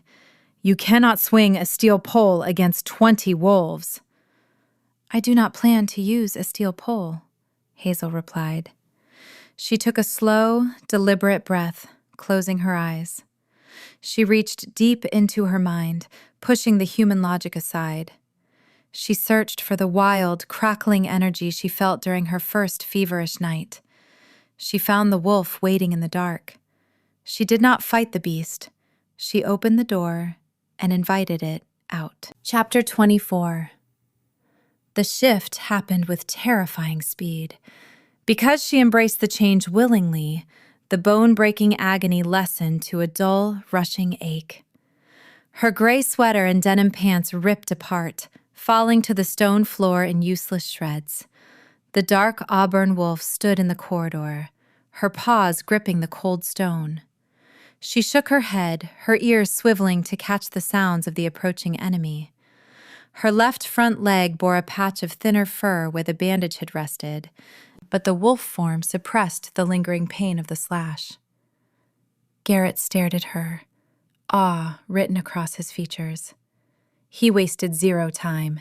He dropped to his hands and knees, his human skin giving way to the giant, dark-furred beast. The Alpha King and his queen stood shoulder to shoulder in the narrow tunnel, an impenetrable wall of fang and muscle. A loud crack echoed from the far end of the hall. The heavy oak doors of the armory splintered and gave way. Pieces of broken wood scattered across the stone floor. A swarm of rogue Iron-Fang wolves flooded into the corridor, their paws slipping on the damp stone. Garrett let out a booming roar and charged. Hazel matched his pace, her long legs eating up the distance. They met the enemy at the choke point, stepping right over the broken wood of the splintered doors. The narrow hallway restricted the Iron-Fang wolves from utilizing their numbers. They could only attack 2 at a time. Garrett tackled the first wolf, driving the enemy into the stone wall with a sickening crunch. Hazel leaped over Garrett's back, launching herself at a second attacker. My human hands build and heal, but these claws serve a darker, necessary purpose. She crashed into the rogue wolf, her heavier, athletic frame giving her a distinct weight advantage. They rolled across the stone floor. The rogue snapped at her throat. Hazel twisted, using her shoulder to deflect the bite. She clamped her jaws around the enemy's front leg and yanked hard. The wolf yelped, losing its footing. Wyatt and 5 enforcers arrived behind them, joining the fray. The corridor turned into a chaotic meat grinder of snarling beasts and swinging tactical batons. Hazel fought with an intuitive rhythm. When an enemy lunged at Garrett's blind spot, she intercepted the threat, slamming her body against the attacker. When she found herself pushed back by a larger wolf, Garrett stepped in, clearing her path with a devastating strike. They moved as a single, lethal entity. The Iron-Fang loyalists realized their error too late. The Pine Ridge Pack did not just possess a fierce king. They possessed a Luna, willing to stain her own claws to protect her territory. Within 10 minutes, the fighting ceased. The remaining intruders lay subdued on the stone floor, trapped by the enforcers. The rescue mission failed. Hazel stood amid the scattered, broken wood of the armory doors, her auburn chest heaving. She looked at Garrett. The giant, dark wolf bumped his blood-stained snout against her cheek, a silent gesture of profound respect. They had secured their kingdom, proving that true strength came not from dominance, but from standing united in the dark. Chapter 25. The stone corridor echoed with the ragged breathing of defeated men. Hazel stood in her auburn wolf form, her paws planted firm on the cold floor amid the scattered, splintered wood of the armory doors. The Iron-Fang loyalists lay pinned under the heavy boots of the Pine Ridge enforcers. Wyatt secured the last pair of steel cuffs, ensuring the prisoners offered zero further resistance. Garrett's giant, dark-furred beast bumped his blood-stained snout against Hazel's cheek. He stepped back and dropped his head, allowing the transition to take hold. Bones cracked, muscle reshaped. Garrett knelt on the stone floor in his human skin, his bare chest heaving. The bite marks on his spine and left calf, sustained during the parking lot ambush, showed rapid signs of cellular repair, the edges knitting together under the power of alpha blood. Hazel followed his lead. She closed her eyes and willed the change. The shift back to human form felt less violent than her first transition, a rushing ache that left her kneeling beside him. Her left arm throbbed where the white bandage had rested, the claw slashed, demanding attention once again as her human nerves reawakened. Wyatt retrieved an emergency duffel bag from a nearby wall compartment. He tossed a pair of dark cotton sweatpants to Garrett and a long-sleeved gray utility shirt to Hazel. They dressed in silence, the gravity of the subterranean battlefield hanging over them. "Take the prisoners to the upper holding pens," Garrett ordered, his voice a low rumble bouncing off the damp walls. "We deal with their leader tonight." They walked down the subterranean tunnel toward the maximum security block. The air held a bitter chill. Water dripped from the arched ceiling, pooling in the uneven cracks of the floor. Garrett kept his right hand hovering near the small of Hazel's back, an unspoken gesture of constant support. They reached the reinforced holding cell. 2 enforcers stood guard outside the iron bars. Inside, Alpha Trent sat chained to a heavy iron ring set deep into the stone wall. His jaw hung at a twisted angle, swollen and bruised black from Hazel's steel catchpole strike. He possessed zero chance of escaping the chains. Trent glared at Garrett. He could not speak through the shattered bone, but his yellow eyes burned with unyielding defiance. He expected a drawn-out victory speech. He expected a gloating warlord to parade in front of the bars. Garrett offered nothing but cold judgment. He gestured for the enforcers to unlock the iron gate. The metal hinges squealed in protest as Garrett stepped into the damp cell. Hazel stood just outside the bars, her bright hazel eyes watching every calculated movement. "You targeted my home," Garrett stated, his tone devoid of emotion. "You brought violence to my queen. You forfeit your right to lead, and you forfeit your life." A king carries the burden of the executioner's blade, so his people never bear the stain of endless war. Garrett did not shift his entire body. He allowed the raw alpha power to surge into his right arm. His hand elongated, thick, dark fur sprouting over his knuckles as his fingernails sharpened into lethal claws. Trent tried to stand, pulling against the heavy iron chains, but the metal held firm against the wall. The Iron-Fang leader braced himself, refusing to cower. Garrett swung his arm in a single, devastating arc. The strike connected with lethal precision. Trent collapsed to the cold stone floor, the threat of his reign ending without fanfare or glory. Garrett stepped back, shifting his hand to its human shape. He turned away from the fallen rival and walked out of the cell. The enforcers locked the iron gate behind him. He looked at Hazel, searching her face for any sign of revulsion or fear. He found none. She understood the harsh laws governing their world.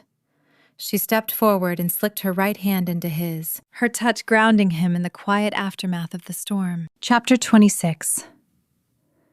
The afternoon sun cast bright beams across the main hall of the pack house, illuminating the dust motes dancing in the air.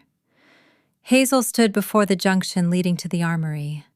The shattered oak doors lay in a jagged pile of broken wood and twisted metal hinges.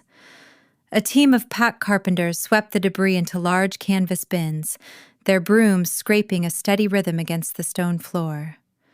Hazel wore fresh denim work pants and a soft green flannel shirt. The sleeves rolled up to her elbows, revealing the clean, white bandage wrapped around her healing left forearm. She held a clipboard in her right hand, tapping a pen against the metal clip as she reviewed the repair estimate provided by the lead carpenter.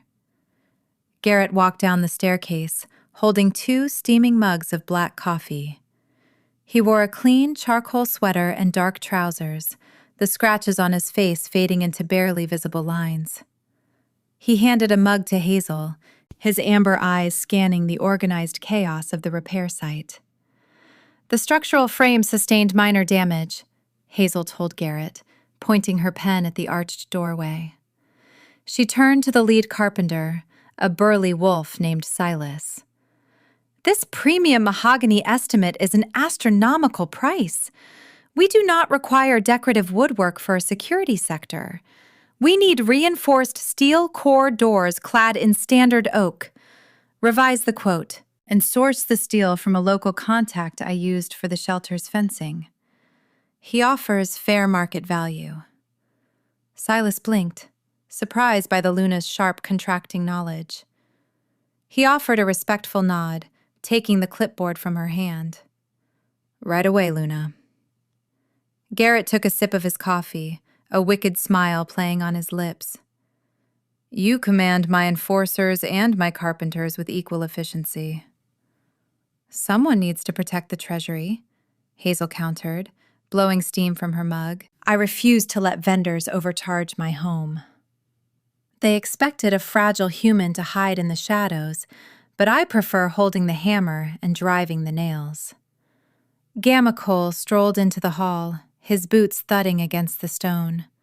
The war leader wore a tactical vest over a black shirt, his cold gray eyes scanning the perimeter with habitual caution.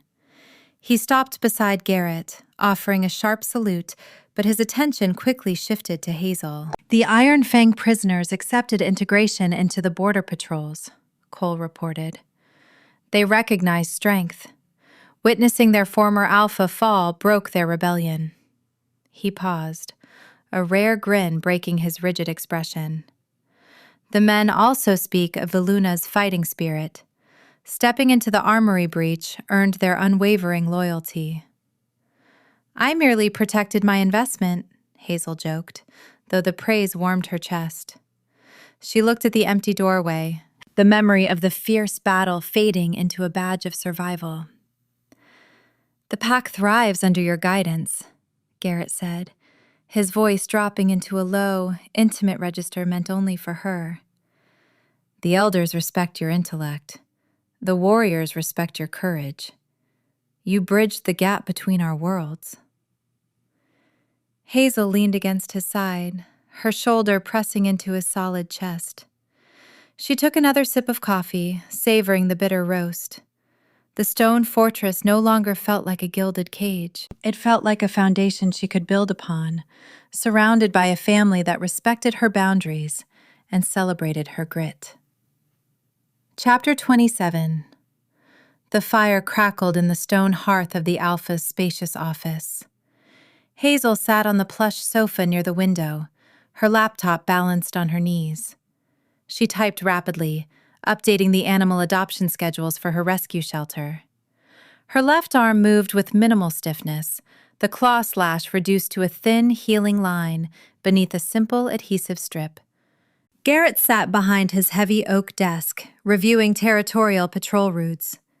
The quiet atmosphere offered a rare moment of peace for the pack leaders. A heavy thud echoed from the hallway, followed by the sound of scratching claws. The double doors nudged open. Meatball, the giant Rottweiler, trotted into the room. He dragged his lavish velvet floor cushion between his teeth, the fabric tearing slightly against the floorboards.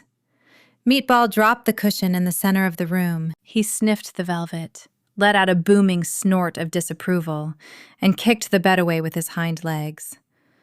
The dog marched directly to Garrett's desk, planted his heavy rear end on the rug, and let out a demanding bark. Garrett paused his reading. He stared at the chaotic canine, narrowing his amber eyes. I provided you with a premium resting place. It features orthopedic foam. Meatball barked again, placing his large front paws onto the edge of the oak desk. He stared Garrett down, unblinking, drool pooling on the polished wood. Hazel stopped typing and hid a smile behind her hand. He dislikes the velvet. It traps the heat. He requires a cooling gel insert. He requires discipline, Garrett grumbled, though he reached out and scratched the Rottweiler behind the ears. Meatball leaned into the touch, his tail thumping a lazy rhythm against the floor. Garrett sighed in defeat. He opened a browser tab on his computer screen, navigating to a luxury pet supply retailer. He selected a giant temperature-controlled memory foam lounger. He clicked the purchase button without checking the outrageous price tag. I conquered rival armies and secured the entire valley, only to surrender my authority to a flat-faced canine who drools on my paperwork. Hazel laughed aloud, the sound bright and clear in the quiet room. She set her laptop on the coffee table and walked over to the desk. She leaned down, resting her arms on the back of Garrett's leather chair. You project a terrifying reputation to the world. But you hold a soft spot for strays, Hazel teased, pressing a kiss to his temple. Garrett turned his chair, pulling her onto his lap. He wrapped his arms around her waist, burying his face in her neck. The deep, resonant purr of the mate bond hummed in his chest. I hold a soft spot for you. The dog is merely a byproduct of our arrangement. A very demanding byproduct, Hazel corrected, threading her fingers through his dark hair. Meatball dropped off the desk, satisfied with his victory. He curled up on the rug near the crackling fire, closed his eyes, and began to snore like a malfunctioning chainsaw. The Alpha King and his queen sat together in the warmth of the office, their lives blended in a beautiful, chaotic harmony. Chapter 28. 3 months passed, bringing the vibrant colors of autumn to Silver Pine Haven. The morning air carried a crisp chill. The animal rescue shelter bustled with activity. The concrete floors gleamed, and the outdoor enclosures featured upgraded fencing funded by Hazel's meticulous pack accounting. The pearlescent rose-gold Jeep Wrangler sat parked near the front entrance. The heavy dent on the hood remained untouched. Hazel refused to repair it. The twisted metal served as a permanent reminder of the night she swung a steel catch-pole and secured her future. Inside the shelter, Gamma Cole stood near the washing station wearing his tactical gear. The lethal war leader held a tiny, shivering rescue poodle wrapped in a pink towel. He scrubbed the dog with gentle, precise movements, his cold gray eyes focused entirely on removing a patch of dried mud from the poodle's ear. Wyatt walked past carrying 2 50-pound bags of premium kibble, whistling a cheerful tune. The enforcers volunteered for the morning shift, treating the shelter duties with the same dedication they applied to border patrols. Hazel stood near the front desk, organizing the adoption files. She wore her denim work overalls and a thick white sweater. Her collarbone scar remained a faded, natural mark of her endurance. She surveyed the room, pride swelling in her chest. She did not abandon her business for the crown. She integrated the crown into her life. The front door chimed. Garrett walked into the lobby, his towering frame blocking the sunlight. He carried 2 large paper bags from Hazel's favorite downtown bakery. His warm, amber eyes found her immediately, a slow, intoxicating smile spreading across his angular face. Hazel abandoned the files and walked to meet him. She took one of the bags, the smell of fresh pastries warming the cool room. "You left the pack house early," Hazel noted, peering into the bag to find a glazed cinnamon roll. "Elder Corvan attempted to discuss lumber tariffs during breakfast," Garrett explained, wrapping his free arm around her waist. "I chose to escape to a more welcoming environment. Besides, my intern duties require my presence. My previous partner wanted a silent accessory, but Garrett demands a loud, chaotic equal who challenges him every single day." Hazel leaned up, pressing a quick, fierce kiss to his lips. "Grab a mop, Alpha. The puppy enclosure demands your attention." "Only if I receive adequate compensation," Garrett murmured, his gaze dropping to her mouth. He pulled her flush against his chest, the chemistry between them burning as bright as the day they met in the alley. "I believe we can negotiate a fair trade," Hazel promised, a sassy spark lighting up her hazel eyes. She turned and led him toward the back enclosures, leaving the war leader to dry the poodle and the beta to organize the pantry. They walked side by side, equals in every measure. They faced down feral beasts, shattered ancient pack traditions, and built a kingdom based on mutual respect. The king found his anchor, and the queen found her true home. The end. Quick favor, don't go anywhere yet. If you thought Hazel was brave for critiquing an Alpha King's dental work while he was literally biting her, wait until you meet the heroine in this next story on your screen. You have to hear how this total disaster unfolds. Click the video on your screen right now. It is completely wild.